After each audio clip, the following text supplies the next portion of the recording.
আমি ধরে নিলাম শেখ মুজিব খুব খারাপ লোক, খুব খারাপ লোক। আপনি শেখ মুজিবুর রহমানকে মেরে ফেললেন কারণ খারাপ লোক বলে। তার পরিবারের 14 গোষ্ঠীকে মারার দরকার হলো কেন? এই যে আপনি ব্যক্তি শেখ মুজিবকে মারতেন তাহলে আপনি একভাবে বুঝতাম, কিন্তু আপনি যখন তাকে নির্বংশ করতে চাচ্ছেন সেখানে একটা সিগনেচার আছে। আর আজকের এতদিন পরে আদালতে এসে যখন বলছে আপনি সেটার সাথে যুক্ত, তখন আমাকে 3 বার চিন্তা করতে হবে। আপনি কোন ব্যক্তি শেখ মুজিবকে মারেননি। Sheikh Mujib was the physical embodiment of independence. আপনি স্বাধীনতার মূর্ত প্রতীককে হত্যা করেছেন। তা আপনার সাথে আমার কিন্তু আর হবে না। এই জায়গায় পরিষ্কার করা উচিত। আমি আজকে আপনার সাথে বসে আছি, গুড এনাফ। আমি কালকে তো আপনাকে রাস্তায় গুলি করব তো। আমি এই ওপেন মিটিং এ বলছি করব তো, বাট আপনার সাথে আমার রিলেশনটা সে জায়গায় দাঁড়িয়ে আছে। You are denouncing my independence. আপনি এই 2 দিন আগে আল কায়দার বক্তব্যের সাথে আপনার বক্তব্য মিলে যায়। আপনি ভুলে যান কেন এই দেশে একটা 15ই আগস্ট হয়েছে?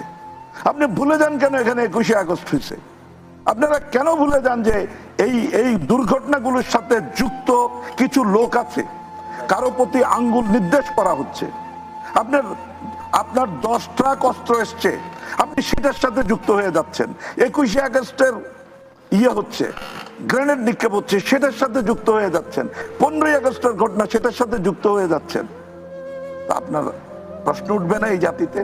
দ্যাট সেই কারণে আমি বলি, একটা জাতির মধ্যে গণতান্ত্রিক লড়াই চলে।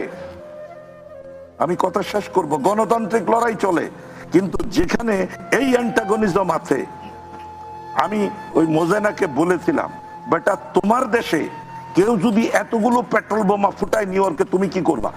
গস তো তোমার দেশে, গস তো আমার দেশে কি বেটা? তুমি আমারে পণ্ডিতি দেখাও।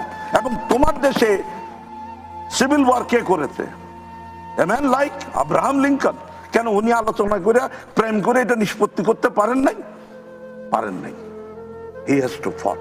সো প্রশ্নটি হলো, আমাদের দেশের প্রত্যেকটা আলোচনা কিন্তু ঘুরে ফিরে ওই ভিত্তির উপর দাঁড়িয়ে যায়। তার একটা নমুনা দেখাই। 21শে আগস্ট, 15ই আগস্ট রেফারেন্সে আসেনি?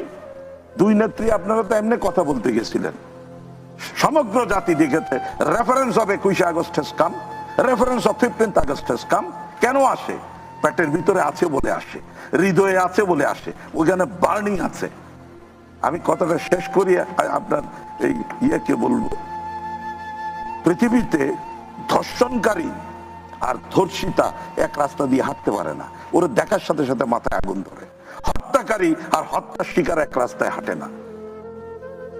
আপনারা অনেক আলোচনা করছি নিয়ে বিনিয়ে, যে মহিলা ক্ষমতায় আছে, তার 14 গোষ্ঠী নির্বংশ হয়ে গেছে, এবং সেই মহিলার কাছে বাংলাদেশের আদালত সাক্ষী দিচ্ছে যে who are related with this, so there is a limit in this country.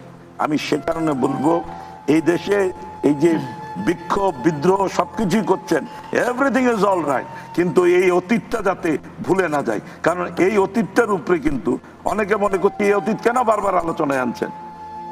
এই অতীতটা বাস্তবতা বলে আনছি।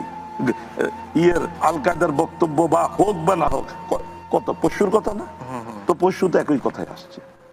আপনার পশুর এই কথা তো বলছে denouncing the very independence of Bangladesh, very existence of Bangladesh. পৃথিবীর, আমাকে বলতে হবে পৃথিবীর কোন গণতান্ত্রিক দেশ তাদের স্বাধীনতা নিয়ে আপনি যদি অঙ্গুলি হেলন করেন আপনাকে সহ্য করবে? বাংলাদেশ তো দ্য বেস্ট অফ ডেমোক্রেসি চালায় যাইতেছেন, আর টিভিতে যা খুশি বলতেছেন, আপনাকে এত সুযোগ পৃথিবীর কোথায় দেবে? সেই জন্য বলছি, ধীরে বন্ধু ধীরে। It is that nation. এই নেশনটি, আমি এই কথা বারংবার বলেছি, এই নেশনটি একটি নির্ধারিত বক্তব্যের উপর মুক্তিযুদ্ধ করে স্বাধীন হয়েছে। This is one rare nation in the world যাদের রীতিমতো ডিক্লারেশন অফ ওয়ার আছে, যে আমি এই কারণে যুদ্ধে যাচ্ছি, just like the American declaration.